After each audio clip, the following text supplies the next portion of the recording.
friends. Now, in the previous part, we were discussing about the chapter, the story of village Palampur, and in the previous class, we have discussed till fourth point, till the farming activities in the Palampur. Now we are going to start with the fifth point. I think this point has been concluded in the previous video, but we'll start from the same point. Now, farming in Palampur. When we'll talk about the farming in Palampur, the fifth point, as per your syllabus and the chapter, it is who will provide labor. Now, we all know that after the land, the labor is the next factor of production.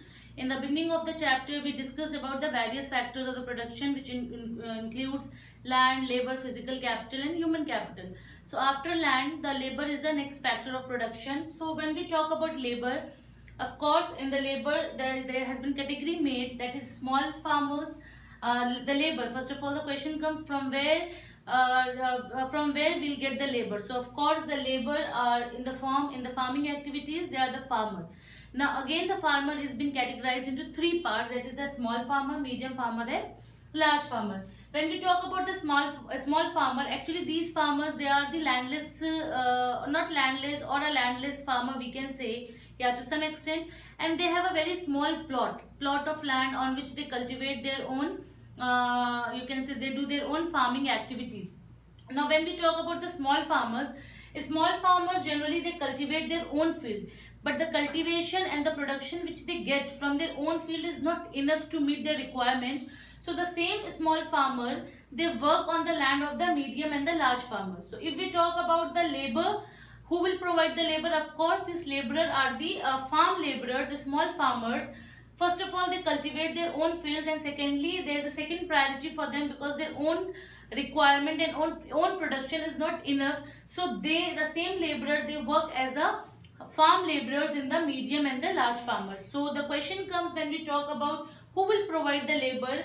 The small farmers, they themselves cultivate, and the medium and the large farmers, they get their production from the farm laborers. Now the question comes, who are the farm laborers?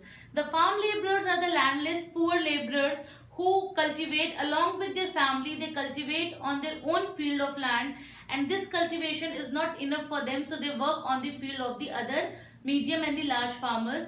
And these small farmers, they get the payment or the wages. They are the daily wages laborer, and they get the wages in the form of cash or kind, and sometimes they get 2 times or 1 time meal, and they are being paid very low. Actually, when we talk about the farm laborer, there is some amount which is being fixed by the government. Say for example 80 rupees or 100 rupees or 200 rupees. It is just an suppose I am just telling, it's not exact. So these farm laborers, generally their amount is being fixed by the government, that this is the minimum wages that they should get. But because these farmers are needy and they are working in the field of large and the medium farmers, they are being exploited. So similarly, these farm laborers, they get even the amount less which is being fixed by the government. Suppose for example, the government has fixed 60 rupees per day for this kind of farm laborer or the landless laborer, but when they work on the field of medium or the large farmers, they are being paid 35 or 40 rupees only for their whole day work.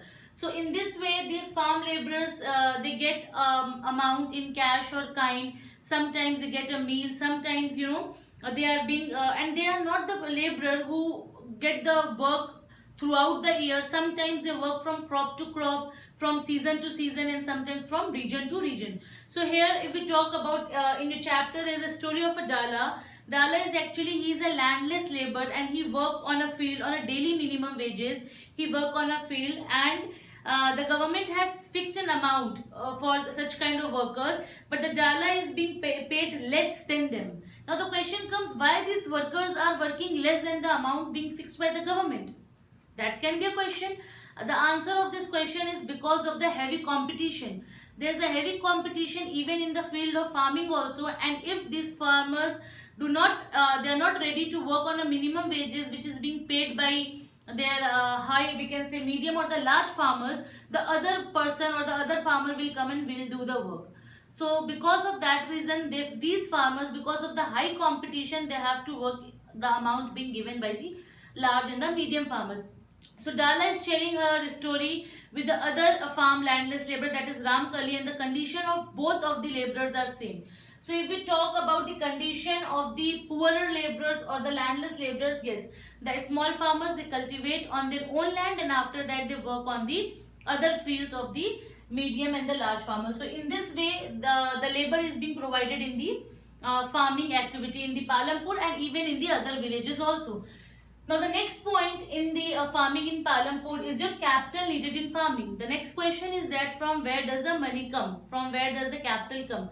So again here has been three categories has been made: small, medium and large farmer. When we talk about the small farmer, the poor landless farmer, they don't have any other option and they have a very small plot or a small piece of land. So these laborer or a small farmer, they borrow the money. Now who is the source for them to borrow the money? Of course, they borrow the money either from the money lender or the trader, and these money lender and trader, they are ready to give them a loan, but the interest of the loan is very high. So they give the money to this laborer or these people at a high rate of interest. In your NCERT book, there is a story of Savita.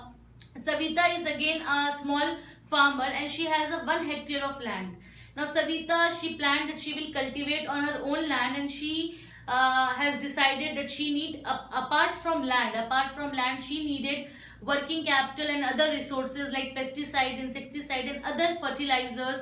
So she thought that she should borrow a money from the other medium or the large farmer. So she thought that at least she need 3,000 rupees, and she has gone to Tejpal Singh, who was a money lender and who was a large farmer, and Savita borrowed money from Tejpal Singh. Tejpal Singh agreed to give money to Savita, that is 3,000 rupees, and the duration for that was 4 months. But Tejpal Singh has asked Savita to the rate of interest was 24%. 24% on 3,000. Now you can imagine that is 720 rupees per month she has to pay as an interest to Tejpal Singh, as because she has borrowed a money from Tejpal Singh. Not only this, but even the Tejpal Singh has asked Savita that in the harvesting season she has to work on the field of Tejpal Singh. Though Savita knows that harvesting season is a very busy season, and she is a mother of 3 children, she has to do her households also. Apart from that, lot of responsibilities is there, but Savita has no option. So she agreed and she took a loan from Tejpal Singh, and she was ready to work on his field. Apart from working to her own field, she was working on the field of Tejpal Singh, and she was ready to handle all the responsibilities. So if we talk about a story of a small farmers in a form of Savita, we can come to know that what is the condition of a poor farmer or a small farmer working or cultivating their own land. So the capital needed, the small farmers, they get the capital either from money lenders or they borrow from the traders or the big we can say big farmers. So this was a story about the Savita and how does the small farmer get money.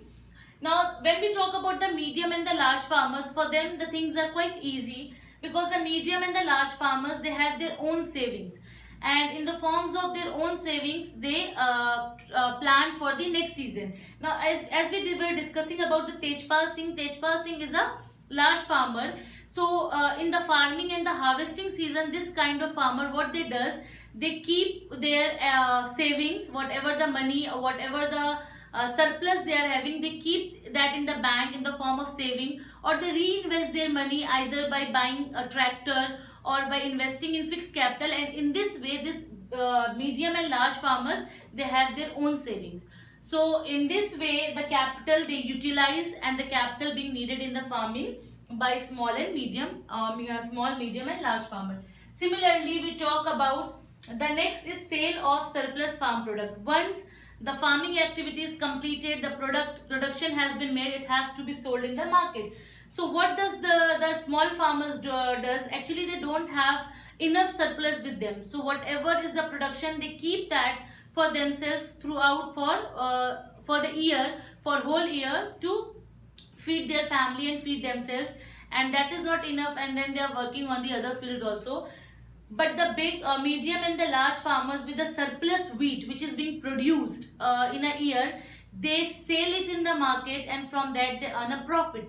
Like if we talk about Tejpal Singh in a harvesting season, he was having 350 quintals on his field. So that 350 quintals he cannot consume it for the whole year. So a part of that has been kept for his and his family, and remaining he sold in the market, which is at Raiganj from the Palampur, and in that way he has earned his profit. Sometimes the Tejpal Singh, when he sold his profit, the amount or the surplus wheat, he kept the amount in the saving. Some years he will buy tractors, and in this way he will continue his farming activities. So what does the farmers does in the Palampur? They sell their additional or the surplus crop or the production in the market, and they earn the profit. So this was about the farming activity in the village Palampur. Now apart from the farming activities, there are some other non-farming activities that the people of the Palampur are being involved. When we talk about non-farming activities, there are dairy farming activities. Now what does the farmer do in the village Palampur? Of course, all the farmers will not be involved in cultivation. Some of them are involved in dairy farming also. So the farmers, those who have buffaloes, they feed their cattle or buffaloes in the rainy season with the jawar and bajra, and the milk which comes from the buffalo, they sell it in the market, and they earn the profit, or they are having they are earning their livelihood and leading their life. So apart from the farming, the non-farming activities is your dairy farming. And after that, not only this, but the second one is small scale manufacturing. Small scale manufacturing. Now what is the meaning of small scale manufacturing? The farmers, apart from dairy farming, they are involved in the small scale manufacturing activities. Now nearly in the Palampur, 50 people are involved in the manufacturing of this activity. Now there is one farmer, Mishri Lal, who has bought one machine to crush the sugar cane. Earlier the people in the village Palampur used to crush the sugar cane with the help of buffaloes, but now Mishri Lal has purchased a machine. With the help of that, the sugar cane is being crushed and the jaggery is being made, and that jaggery is being sold in the market of Raiganj and even in the cities also. So this is also one of the earning. Mishri Lal, not only from his land, whatever the sugar cane come, he used to borrow or he used to purchase it from the other people also. So this is one of the activity in which the people are employed and are doing the activities in the Palampur apart from farming. So this was the small scale manufacturing also. Some of handicraft work is being also promoted in the Palampur to earn their livelihood. And the next is the shopkeepers. There are the shopkeepers also in the Palampur. And the next one is shopkeepers, and the next activity is transport. Now when we talk about the shopkeepers, there are some shop being set up in the Palampur nearby the bus stand, or where the people, this kind of shopkeepers, they go to the city, they buy the product on the from the wholesale market, like books, notebooks, pens, toothpaste, soaps, such kind of essential items they bought, and they have opened their small shop in the village, and they are selling this product, and in this way they are earning their livelihood. And the next and the last non-farming activities is your transport. Transport is also being promoted in the Palampur because the people are traveling from Palampur to Raiganj, or from the to other areas. So rickshaw, bullock carts, tanga, bogies, jeep, this all some kind of conveyance which is being provided. And it's a means of transport in the village Palampur which has been promoted in the last few years to a greater extent. So this is one of the activity which is being done by the village by the people of the village Palampur, that is the transport activities. Now in your books few stories are given about different persons, and that can be discussed in the class, of course. So this was your whole gist, or we can say summary of the chapter village Palampur. So if you recall, in the previous, you can watch my previous videos to continue with this video. There two more videos are there.